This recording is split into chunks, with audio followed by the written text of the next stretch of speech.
पोता का ऑपरेशन करके सुतावल गइल बानी जा। डॉक्टर साहब मना कइले बानी कि हिल डोल मत कर जा, न तो बैंडेज घसक जाई। जान तनी डोरा घुसावे के पहले का कइला भैया, डोरा घुसावे के पहले ओकरा कैसे देखल जाला, तब ओकरा का कुकियावल जाला, और तब ओकरा के मुंहवा पॉइंट के ध के तो लीजिए मेरे दोस्तों, आप सभी के बीच हमारे प्रात माली साहब के भी फरमाइश है। निर्गुण, छपरहिया, भोजपुरी, गजल, कव्वाली वगैरह वगैरह गीतों का प्रोग्राम, यानी मिक्सचर प्लस दलमोट। फिल्म का नाम एगो में 20 गो। तो आइए अपना सेवा पेश होने के लिए आ रहा है। उनसे फरमाइश आवत हुए मान जी, नान जी। अच्छा, तो तब संस्कृत में बोला था बहुत बहुत धन्यवाद। तो आइए आप सभी के बीच आ रही है मिस मनीषा रानी अपनी सहेलियों के साथ गीतों का प्रोग्राम लेकर। मनीषा जी,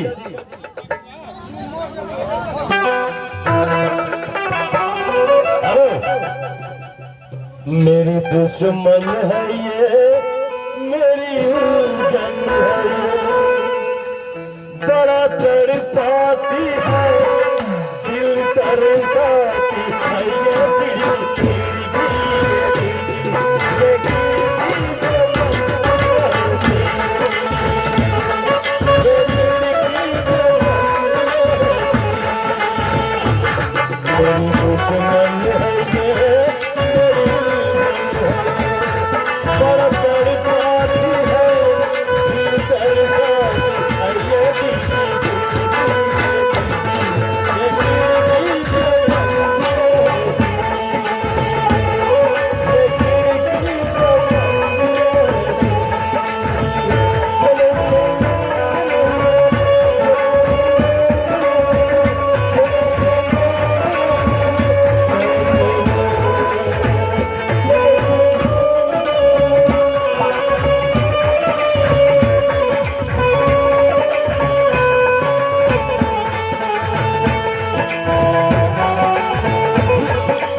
आप सभी के बीच अपने मुखार में पेश करती है मिस मनीषा रानी। आहा, क्या बात है, क्या बात है। दिल लेकर भूल जाना ये कोई ठीक नहीं, दिल लेकर भूल जाना ये कोई ठीक नहीं। हम तो आपसे प्यार मांगते हैं, कोई ठीक नहीं। कमल बुद्धू अरे वो बारात मालिक लगे रहो, बारात मालिक लगे रहो बे। हम रहब हाँ बहुत तनिक शर्मा जी दू दू कमर रखले बानी, हाँ ठंडा के व्यवस्था बढ़िया हो जाए। शर्मा जी हाँ वहाँ सब के हने के औ वहाँ सब है। हाँ समय आना हमें। अच्छा वहाँ सब है, हाँ देखिए मालूम ना ल वहाँ सब है के का पोता का ऑपरेशन करके सुतावल गइल बानी जा। डॉक्टर साहब मना कइले बानी कि हिल डुल मत कर जा, न तो बैंडेज घसक जाई, हाँ ना तोहरिया का ऑपरेशन करे के पड़ जाई।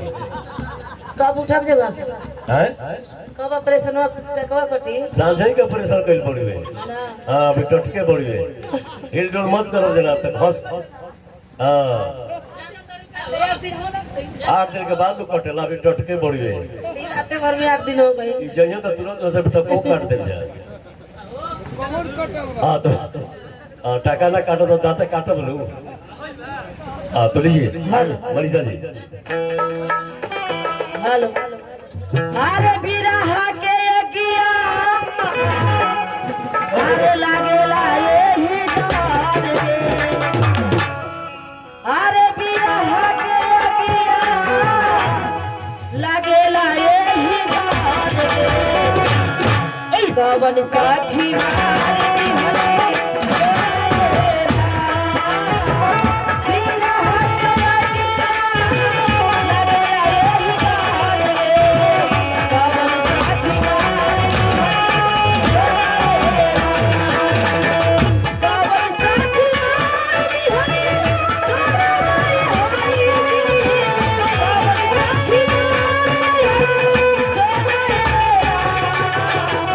Vida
क्या बात है, क्या बात है।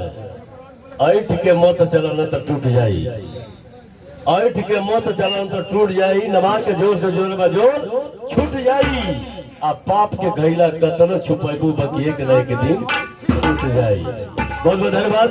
तो अभी आप लोग स्वयं पेश करते थे मिस मनीषा अपनी, और बारात वाले का फरमाइश है कि तेरा तूरी की ली, उनका फरमाइश है बारात वाली का। न कहबू तो बेहना फेरो तब का जी।